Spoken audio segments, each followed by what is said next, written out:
again to share the screen and start the program. If you have a comment, please raise your hand.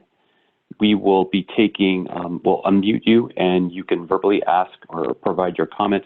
We will be giving preference to those who initially indicated that they would have a comment. So I don't know if someone from NCCIH would like to review the strategic planning process.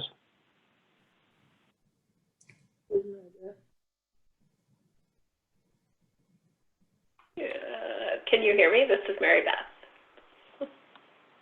We can. Okay.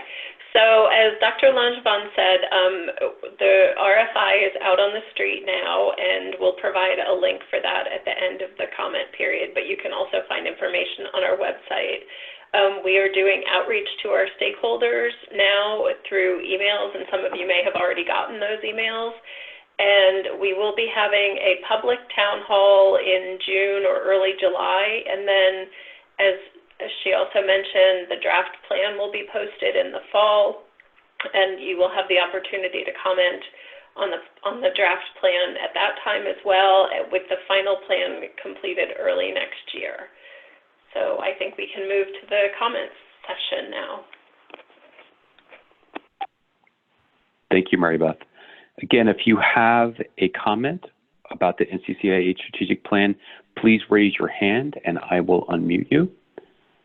It looks like we have our first comment from Arnold Eisner.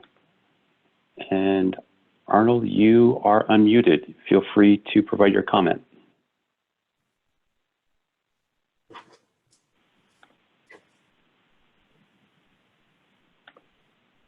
Can you hear me now? Yes. We can. Okay, I have a question regarding research methodology with regard specifically to integrative medicine. It's often within integrative medicine, and as your talk also indicated, Dr. Langevin, that you're often doing multiple things at one time, where a traditional IRB expects you to make only one change at a time. Could you comment on this in terms of study design? Right. I think that the important thing is what is the question that's being asked and what is the control group. Right? If you're doing a multimodal intervention, for example, if you had a dietary, physical, and psychological intervention, say you wanted to study the effect of a cardiac rehabilitation program where you're doing a dietary intervention, people are exercising, and they're also given some sort of relaxation techniques or whatever, and you wanted to know, does that improve the outcomes, cardiovascular outcomes in rehabilitation? If you had a control group and you found that your patients are improved or are better than those in the combined treatment versus the control group, then you can show that. What you would not know is what component was responsible for the improvement. Is it the physical, the dietary, or the psychological, or is it the combination of all three? So, from an IRB standpoint, I don't think there's a problem with doing that. As long as the study is properly controlled but it's what is the question that you're asking which is important, as long as that's clearly explained.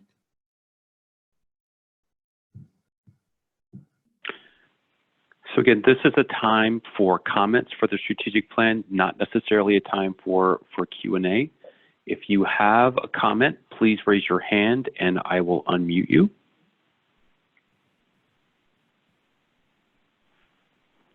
Okay, it looks like we have another comment from Jeff Dusek.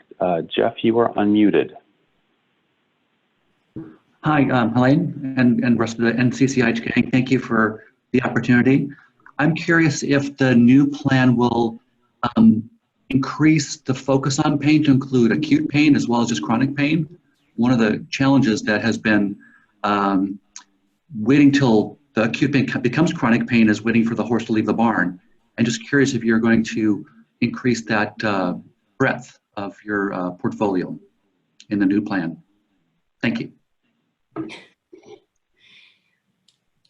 Well, we don't have exclusion of acute pain. I mean, you know, it depends on what applications come in, whether there we don't have a specific focus on acute or chronic pain. It just depends on what the you know, what the grant proposals are about. So I don't think that's gonna, we don't particularly have a you know, less interest in acute versus chronic pain.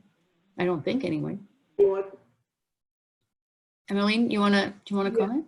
Yes, I was going to add that we actually currently are funding a number of projects that are looking at the transition between acute to chronic pain. So definitely interested in you know, both aspects. So as Elaine said, when applications come in with a particular focus, one way or the other, we actually look at them, you know, and depending on how they actually score or on review, we fund the appropriate applications. But there is no exclusion of interest in acute pain. Thank you for your comment, Jeff. The next comment comes from Daniel Lappin. Daniel, you are now free to speak.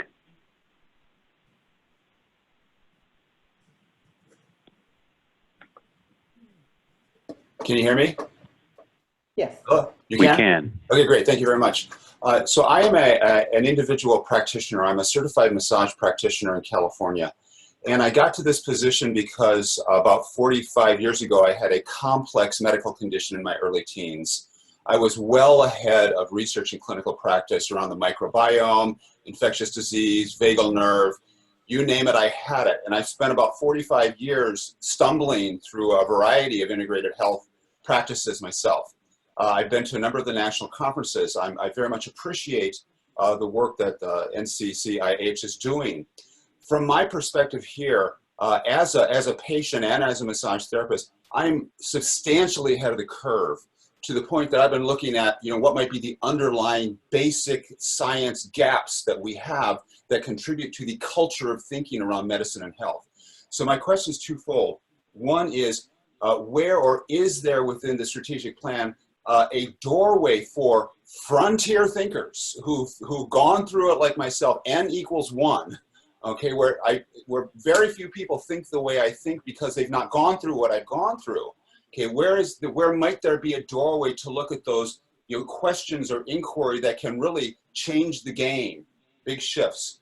And secondly, with that, and so the parallel question to that is, in the Q&A box that I sent to Mr. Dale, I've had conversations for about 15 to 20 years with the Federal Reserve banking system and their initiatives in health economics. And I have a degree in economics from the University of Chicago. That they have interest in health economics around the concepts of marketplace function and marketplaces themselves, how people transact. There's similarities between how economists are thinking and the questions that they're asking and how NCCIH is asking questions about whole systems. There's this issue of an underlying communication signaling structure. What's the human capital anatomy and physiology of that? So I'd like to reach out and ask who within NCCIH I can bridge to, because there's a number of potentials to elevate the entire whole system health concept and take it to a macroeconomic layer with that link over to the Federal Reserve banking system. So that's my inquiry, is who's thinking in this integrative health economics framework?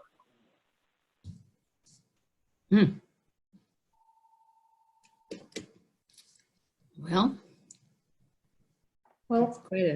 that's quite a comment. Emmeline, do you have a thought about who could be a?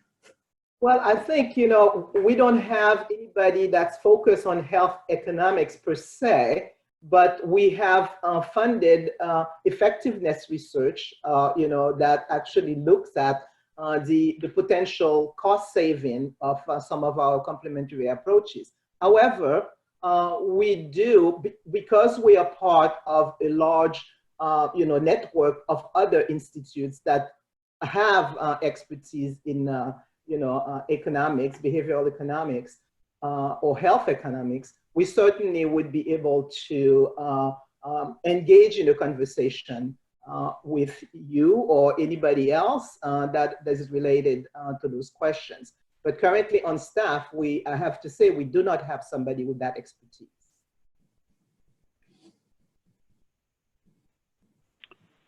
Thank you. The next comment comes from Janet Kahn. Janet, thanks for joining. You are now unmuted. Can you hear me? Am I You can. audible? Yeah, okay. So, Ellen, as you know, I've been working with projects, both Mission Reconnect with the veterans and also the Comprehensive Pain Program here at UVMMC, in which they are at least multimodal. They are, they offer the participants in these programs, patients you might call them, access to a wide array of, in terms of the pain program, both conventional and complementary and alternative therapies. But they don't dictate what anyone is supposed to use. That is to say, there are 2 requirements in the pain program, that they attend these certain groups, but other than that, they have access to craniosacral therapy, massage therapy, a psychiatrist, nutritional counseling, yoga, and on and on. And I think with both Mission Reconnect and also with the pain program, a fair amount of the potency of these programs is actually in the patient having choice, so that they're doing things that they actually believe in. And they are sorting through those things and finding out what they feel works for them. When I think about how we would test what the potency of patient choice is, patient having more control over their own program, that becomes a very expensive study to do, because you would have to compare it to people who have no choice but access to the same things, but no choice about it. Which Eisenberg tried to test, I don't know, about 30 years, feels like at least 20 years ago now, and it was challenging to test. But where are you guys on this issue of looking at the extent to which choice matters in outcome as an important aspect of integrative care? It's a good question. And I think developing the research methods to test these multimodal interventions,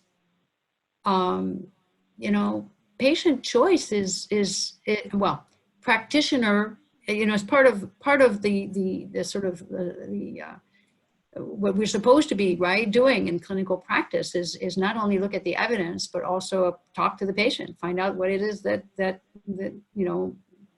they want to do. So it's an important piece. Now, how do you, as you said very well, how do you actually test that is complicated. And it certainly could be part of the equation, but I think what we would like to do is first really hone in on developing the methods to test the multimodal interventions first, right? And develop really good methods for that. So, whether choice is part of that or not, it's just another variable.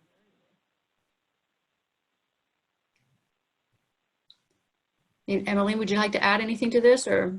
Can I just add one thing about that?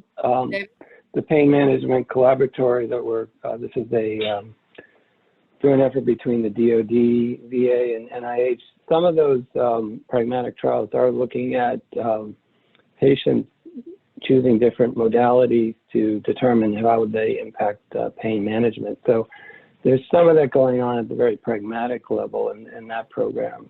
Julie Fritz, I think, is one of the investigators looking at that approach, and others. Karen Steele has a similar kind of approach.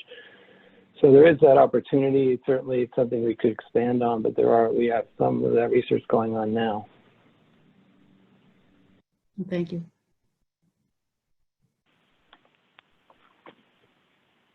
Okay, the next comment comes from Karen Sherman.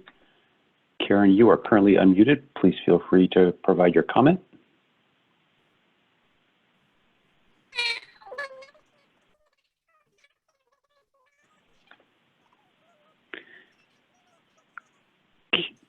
Karen, we're not able to hear you.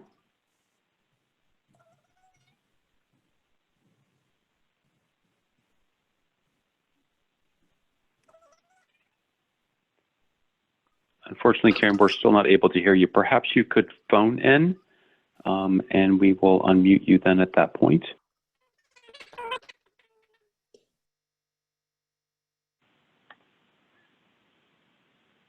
next comment comes from Meek Jong. Meek, you are unmuted.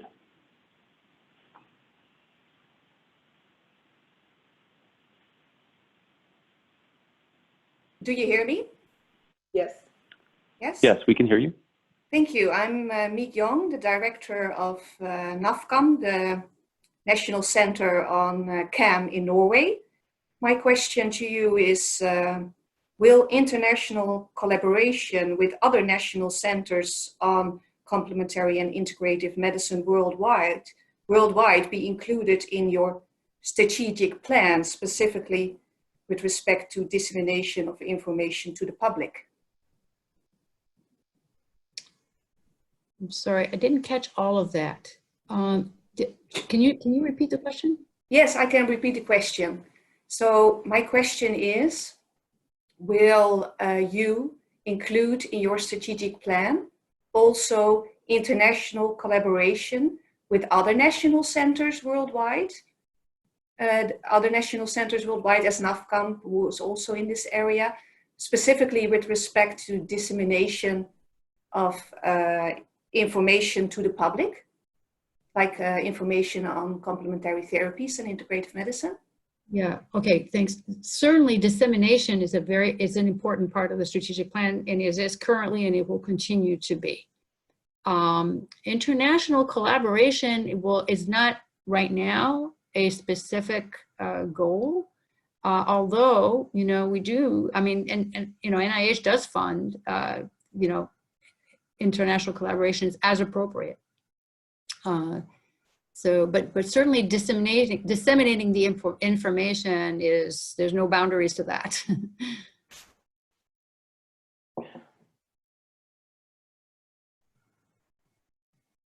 The next comment comes from Bonnie Lynch. Bonnie, you are unmuted. Feel free to provide your comment. Hi, can you hear me? We can hear you. Great. It's so nice to be part of this conversation. I had asked earlier and then the question wasn't able to be answered, so I'm going to ask it a little differently. For the people who provide services, like say acupuncture or manual therapy, within providing the care, there is a diagnostic process that you go through.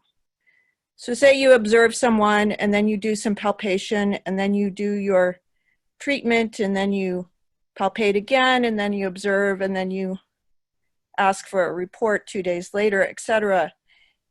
If you could consider helping educators and individual practitioners help refine their process of treatment in a way that would help clinical research, I think we could collaborate better together, because people on the ground may not always have access to what you're doing, but it would help contribute if we could start in the treatment process itself and in the learning and developing what we're doing.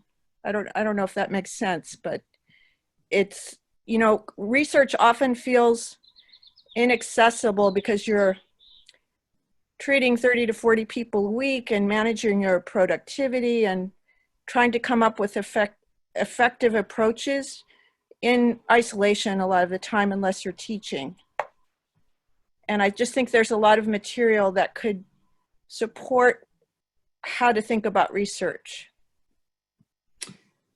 Yeah, a lot of that has to do with what people are taught in school, right? When you learn about, say, you mentioned acupuncture, I guess, more and more research literacy, right, is really important in acupuncture education. Learning how to read the literature, learning how to interpret what the research findings are. That's really important. That's the job of the educational component of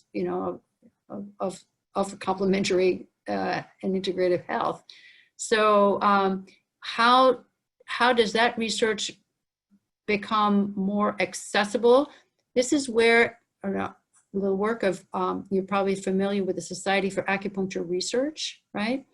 societies like that are really key because they can really be a bridge between the research community, the clinical community, and the educational community. And I know that, I mean, I was SAR for many, many years before coming to NCCIH, and this is one of the things they really do pay a lot. They develop these teaching modules where, you know, you're able to sort of take the literature, the research literature, and present it in such a ways that clinicians can, you know, understand it and incorporate it into their practice. So it's a very important piece. You know, NCCIH is a research organization. You know, it's not a teaching organization, but there are other organizations that do that.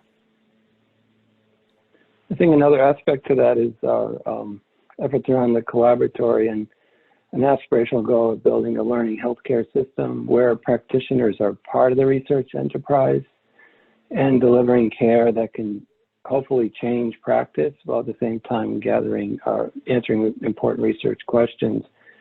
It's a heavy lift, but I think that's the aspirational goal for pragmatic research and integrating research with practice so that both are contributing and improving healthcare.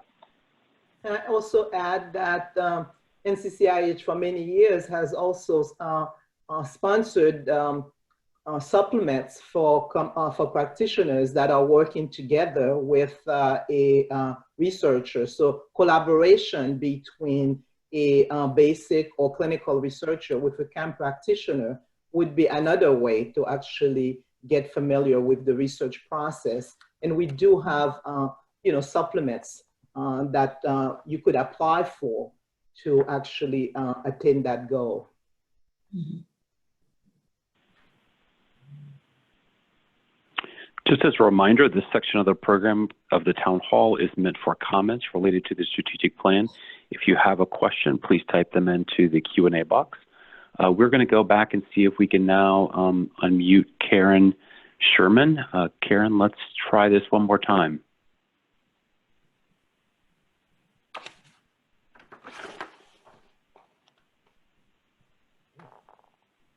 Karen, are you there?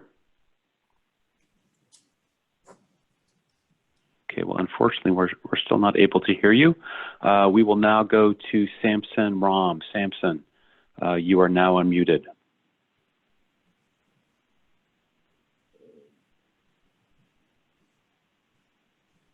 Samson, do you have a comment?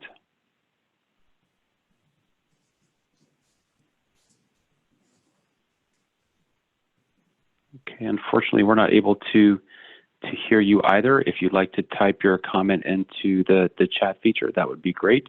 You as well, Karen. We will now go to Jeff Dusek. Jeff, you... Absolutely. I have a question for a follow-up actually to Dr. Shurtleff. You mentioned clinical practice. And again, one of my questions for the new plan is, do you envision incorporating aspects of practice-based research into the plan? I'm speaking as the chair of the research working group, also for the consortium, and also as the lead of the practice-based research special emphasis group. There's a great body of interest of clinicians and practitioners and researchers interested in how the practice-based research can serve as an opportunity to evaluate outcomes very rigorously in ways that would supplement both efficacy and mechanistic endeavors that are already part of your plan, or expected to be part of your plan. Thank you. Can't hear you, David. Sorry, I was on mute. That was a great question, Jeff. It currently is in our current strategic thinking. If you look at the circles from basic all the way through to pragmatic and implementation research, I think practice-based would certainly be on the far right of the diagram. And that is an area that we've been showing how we can utilize practice-based approaches through pragmatic research into our current portfolio of research. So it is something for us to continue to develop. I think it would be great, this is across the board, for people who have specific comments like this to address it in an RFI where you can really give us some detailed examples of how you think this might be implemented, or the types of research you would hope to see in a strategic planning process. But it's there already, and we're moving in that direction. I know, Jeff, you've been very helpful in serving on these review panels for these kinds of approaches. So I think you see where we're heading with this aspect of our portfolio. But any specific details you have, please address them in the RFI. That would be very helpful for us.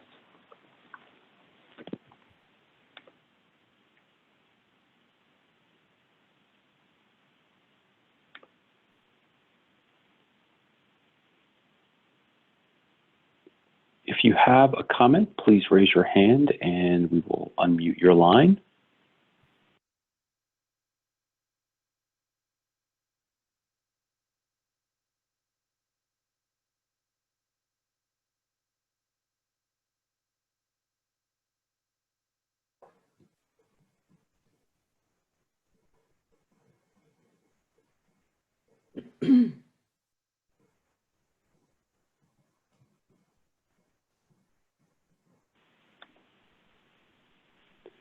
Karen, I know that you called in and would like to provide your comment. If you could put your phone number in, well, actually, I was going to say put it in the comment section. That's not a good idea. Trying to think if there's a way I can. Question in the chat box.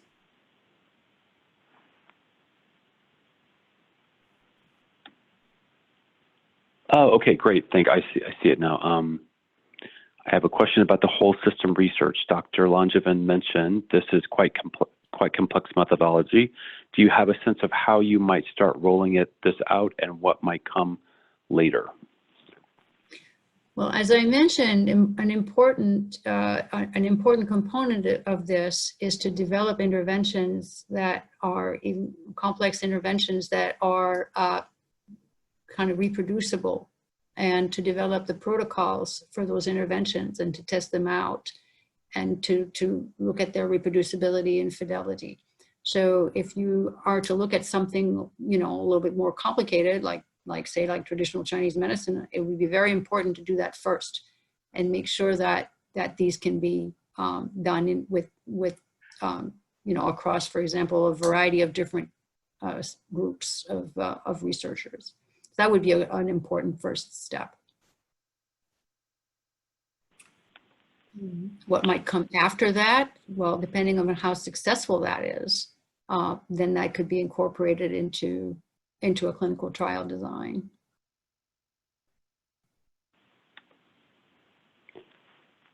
There was another comment posted. The question is, how does the NCCIH strategic initiatives fit within the NIH strategic initiatives as a whole? I can answer this one. This is Mary Beth. All of the institute and center strategic plans do flow down from the NIH strategic plan. And in fact, the NIH strategic plan, which is undergoing an updating process right now and should come out later this year or early next year, does talk about prevention and wellness a lot. Of course, it's at a much higher level because we're trying to keep it to a 40-page document and still cover all of NIH, which is a really big challenge. So our plan is definitely a part of the larger NIH strategic plan, but ours is more specific to what we do.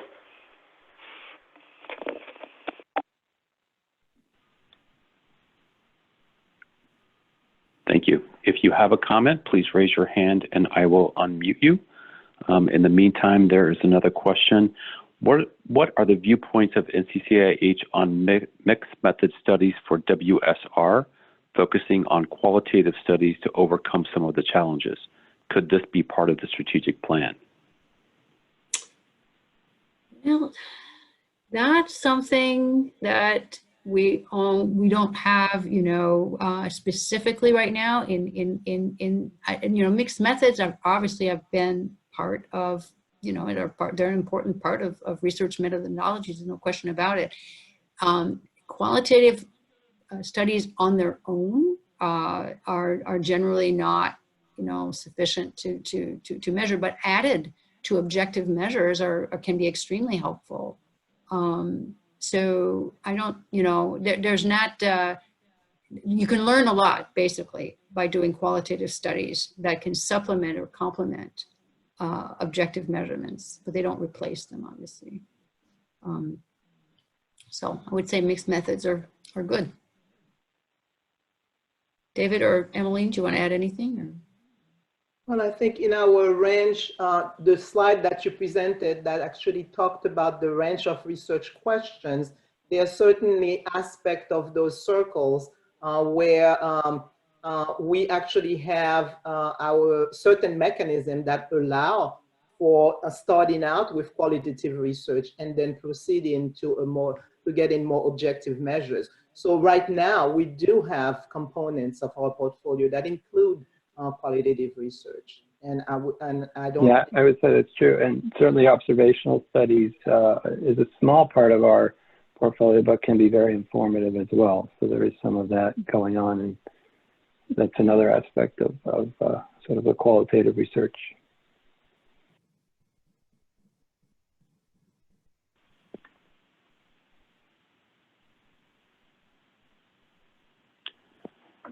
There's another question. Is chiropractic considered a whole health system or a modality?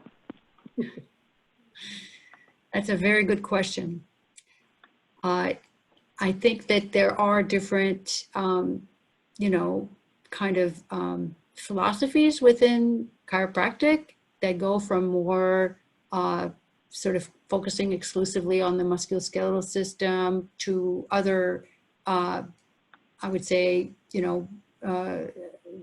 branches or viewpoints within chiropractic, the chiropractic profession, where there's it's like a broader kind of objectives in the treatment, in having effects that may go beyond the musculoskeletal system. As far as research is concerned, outcome measures that are measured can be, they're not limited to anything. And so I think that if one wanted to look at an intervention, such as, say, some kind of manual therapy, and look at it in a broader than just, than looking at one aspect, such as, for example, musculoskeletal pain, wanted to look at other aspects, then, if the research study is designed in a way that tests that and look at multiple outcomes, then that would be very interesting too. I think that a lot of chiropractors do other, they do, for example, a lot of education, prescribe exercises, do a lot of lifestyle recommendations in addition to manual therapies. So in that sense, you could consider it a multimodal intervention.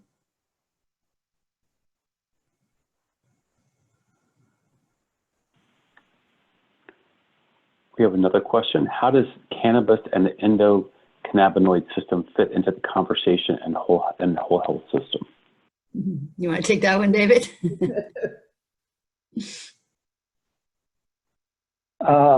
Well, I'm not sure how it fits into the whole health system, other than it is a system that should be studied in integration with other systems. Certainly, there's some indication that the endocannabinoid system may overlap with the endogenous opioid system, for example. So that could be one way you would integrate.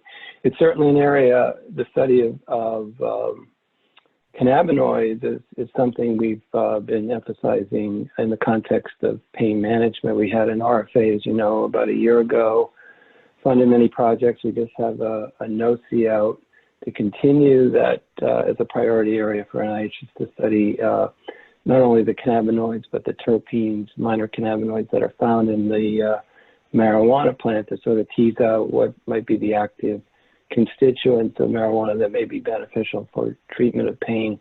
But certainly there's studies looking at the integration of the endocannabinoid system with other systems, such as I mentioned, the endogenous opioid system, that would be of interest to us for sure. I'll just add that this is part of our effort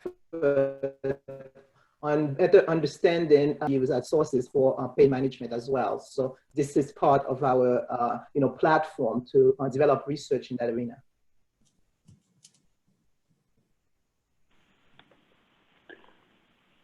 We have an additional comment from Sananda.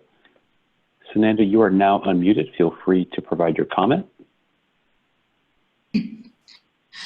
Are the frontline health workers using complementary therapies? It would be interesting to see at this difficult time how useful they are, and just sort of, maybe even use this to set up some guidelines just in case we get a second wave of COVID.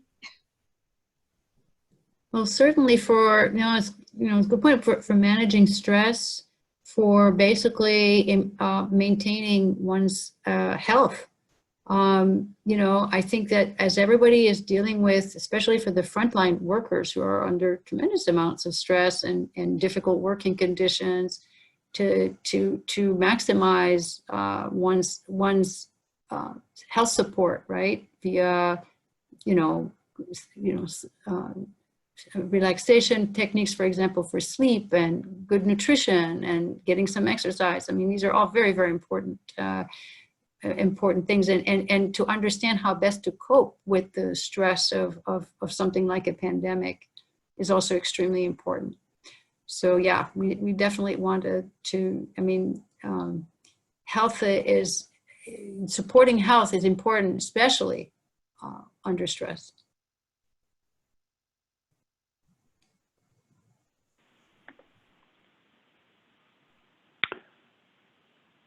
Archana, you have a comment. You are now unmuted.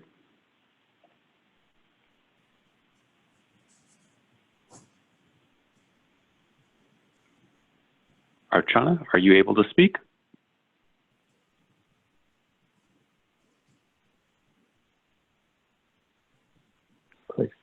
Still muted.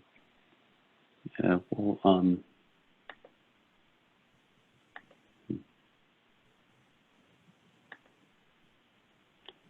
we will come back to you, Archana.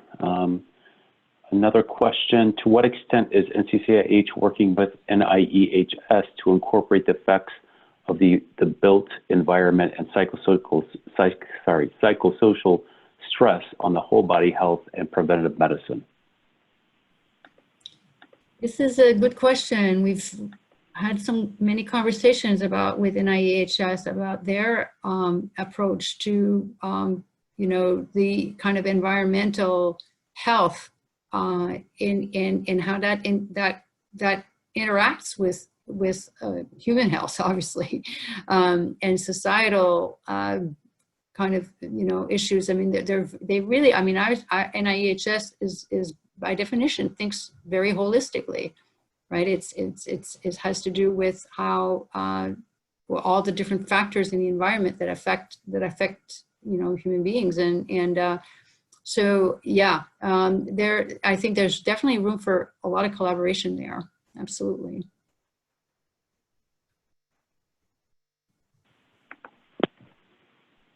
Archana, I believe that you are unmuted now. Feel free to provide your comment. Yeah, hi, thank you. Can you hear me this time? We can hear you, thank you. Hello, can you hear me? Okay, great. Yes, we can. So following up on the interest in whole medical systems kind of research, there's a lot of work to be done in terms of translation. If we are talking of diagnosis, for instance, what would be diseases that or conditions that traditional Eastern medical systems would call either fire or heat versus cold, and how do those translate to the Western medical paradigm? So this would be qualitative research that would look at these mappings. Is there a thought of supporting such research? Well, remember those little diagrams that I showed with the little circles and the squares? You could think about it that way. And so one of the first tasks in understanding and doing research on a diagnostic system like that is to see if it's reliable, right? If you have a patient and that has a certain set of signs and symptoms, that one practitioner would interpret this as being an imbalance of heat or cold. Well, how would another practitioner or 5 or 6 other practitioners, right? How closely do they agree? So that's really the first task. And if they do or don't agree, you know, how could you sort of create you know, protocols, for example, for establishing criteria for make those diagnoses so that agreement improves. And I know that there's some efforts underway in different parts of the communities, you know, clinical communities, to actually start developing protocols like that. So that's really, you know, I mean, establishing reliability of a diagnostic system is not just qualitative, it's quantitative, because you're actually looking at how reliable is this, right?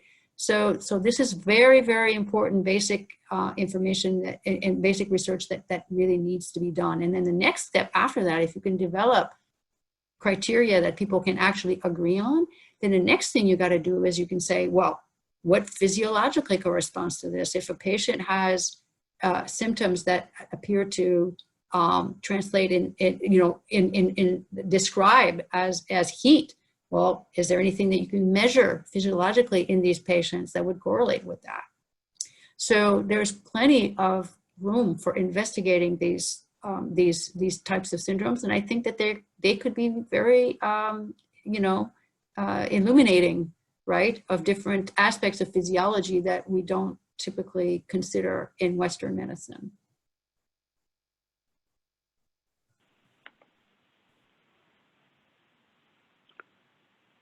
We have an additional question. I'm interested in hearing more about introspection, about how introspection is included within your model. Is there much research that is translated into practice? You're talking about introspection or interoception? I think. Probably interoception, I guess. Interoception? Yeah.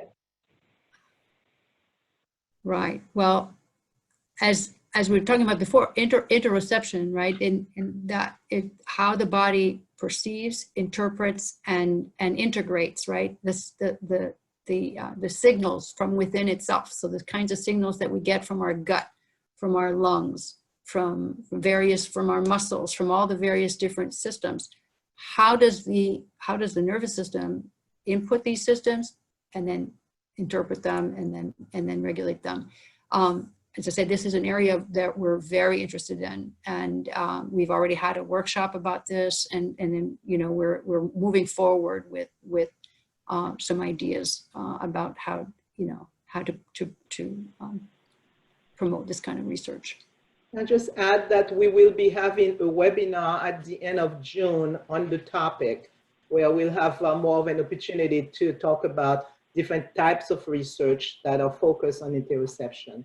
And so we will broadly advertise that in a couple of weeks.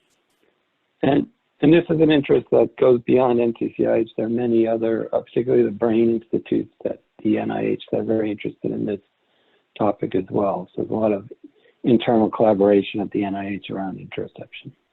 Mm-hmm. And it's a very integrative concept.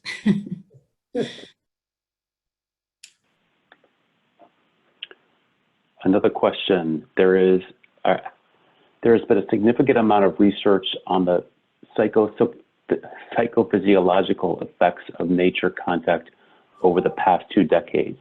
How does the NCCIH plan to integrate nature-based interventions in the whole health model? That's a nice one. Emmeline, do you want to comment on this? I think, you know, this is definitely something that, you know, we've had a little bit of research on this, not a lot, but that could certainly grow. Actually, about a year ago, we had an integrative, medicine lecture series that focused on that. So this is obviously an area of interest, and that question again with environmental health is related. So obviously this would be an element of the type of research that could be done within you know, our new strategic vision. Definitely of interest. Yes. Specifically Yeah, I also, think I'm sorry. it was, Go ahead, David. yeah, Gregory Bratman was the speaker we had for the IMLS, and I think that's on our website. I encourage people to look at that. It's a very interesting idea because it involves olfactory and visual and other sensations. Think about the terpenes that exist within these environments, the visual aspects that need to be teased out of what are the active ingredients in promoting health with this approach. So that would involve kind of a multisensory system, which definitely would be integrative, you know, medicine as well.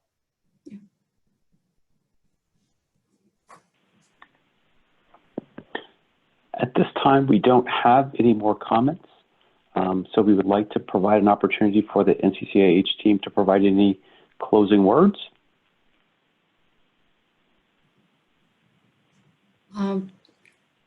David, Emmeline, Catherine, Mary Beth? This is Mary Beth. I'll just provide, while we're providing our closing words, Jennifer, if you could put the slide up where people can send their comments. And as we've mentioned, the RFI is open until June 30th, and that may get extended a little bit. And you can provide your input. There's a web form with specific questions in the RFI, or you can send your input to the NIH or NCCIH Strategic Plan mailbox, and you see the address there. And this is also all on the NCCIH website, and I think it was also in the meeting invitation. And that's all I have to say. Thank you all for participating. We really appreciate it. I will echo Mary Beth's comments. Thank you very much for your participation, and we look forward to hearing more from you by providing more detailed answers to the questions that we have in the RFI. Yeah, and I'll echo that too. I really thought it was a great discussion, some really good questions today, and I hope that conversation continues as we develop the strategic plan. The plan will always be good as the input we receive, so we're hoping that many of you will respond and you'll share the word and get the word out to your colleagues who are unable to attend today that we are looking for suggestions and input for our strategic plan, and I hope you will provide that information soon. So thank you again for the opportunity. This is Catherine Law from NCCIH. I just want to thank everyone for joining us today too, and I just also want to remind folks that, you know, I think it's, thank you for the questions you had today, and of course, we really would appreciate hearing comments from you about what you think we should consider including in the next strategic plan. I think, as Mary Beth said, responses to the RFI or comments of that nature coming into the strategic plan inbox, we'll definitely be looking at those as we continue our process. So we appreciate you joining us today. Yes, I totally agree. This is really a conversation. We want to hear from you.